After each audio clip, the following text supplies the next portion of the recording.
Sport News est de retour. Bienvenue à vous si vous nous rejoignez. Ce soir, je présenterai cette émission avec notre consultant sportif, M. Théophile Théo. Tout de suite, voici le sommaire. Éliminatoire de la Coupe du Monde 2022. Victoire des éperviers du Togo contre le Congo ce mardi dernier. Le transfert de certains joueurs togolais vers l'extérieur. Et enfin, sur le plan national, les préparatifs de l'équipe féminine pour les éliminatoires de la CAN féminine 2022 contre Sao Tomé qui se jouera ce mercredi le 20 octobre. Sur le plan international, nous parlons de la Ligue des Nations finale entre la France et l'Espagne le 10 octobre dernier et enfin la reprise des championnats européens. Retour sur ce plateau, démarrons avec les éliminatoires de la Coupe du Monde 2022. Victoire des éperviers du Togo contre le Congo. Effectivement, les éperviers du Togo ont battu les Diables du Congo le 12 octobre dernier.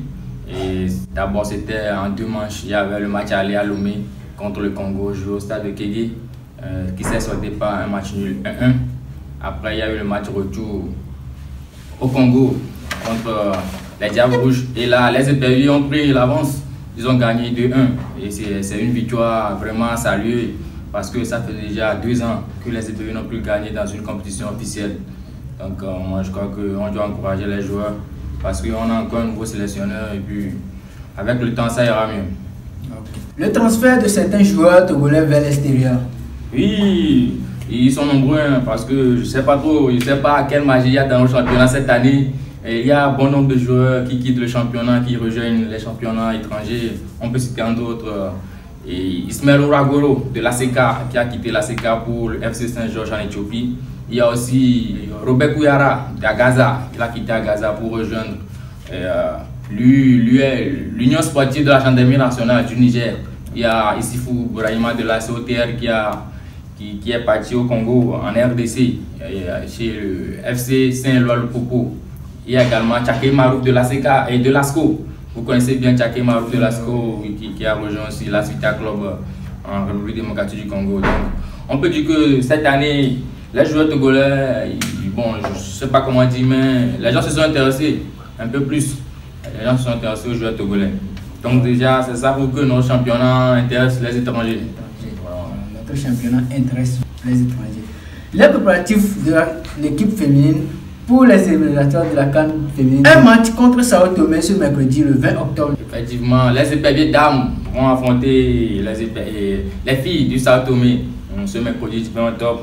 Donc ce match comptant pour les éliminatoires, le premier tour des éliminatoires de la CAN féminine 2022. La CAN qui se jouera au Maroc. Donc les éperviers se sont engagés. Elles vont jouer le match aller ce mercredi contre le Sao Tomé à Sao Tomé et il y aura le retour à Lomé contre le Sao Tomé.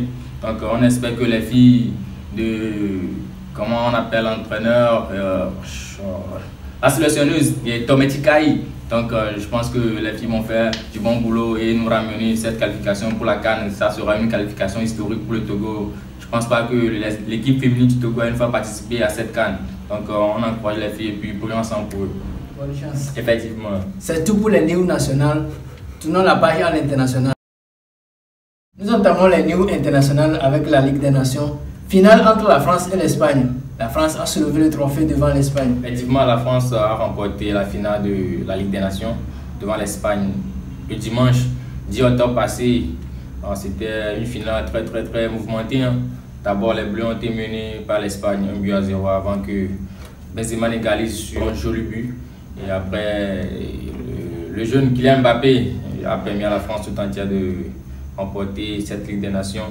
Après l'échec à l'Euro, la France a pu, je ne sais pas comment dire, mettre le cap sur la Ligue des Nations et s'est donné à fond pour remporter ce trophée, histoire de garder au moins quelque chose cette année, pour ne pas dire que la France a fait une année sans rien remporter.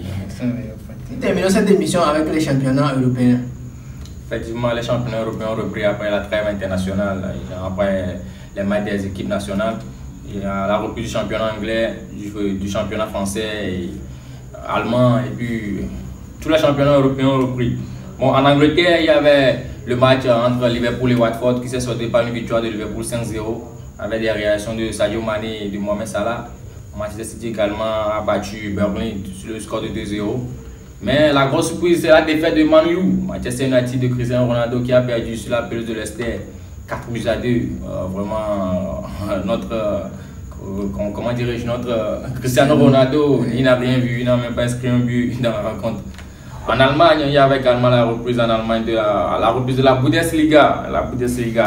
La victoire du Bayern, le grand Bayern, le Bayern qui a battu Bayern Leverkusen sur le score de 5-1. Vous savez bien que avec 5 buts, notamment, il y aura des buts de Robert Lewandowski.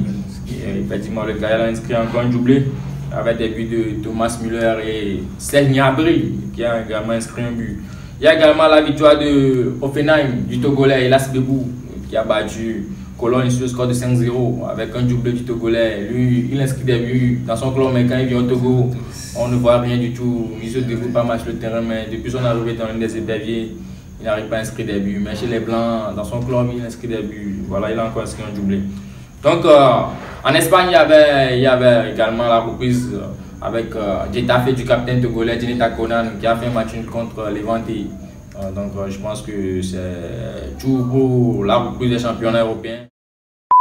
C'est tout pour cette émission, mesdames et messieurs. On se retrouve la semaine prochaine pour un autre numéro sportif.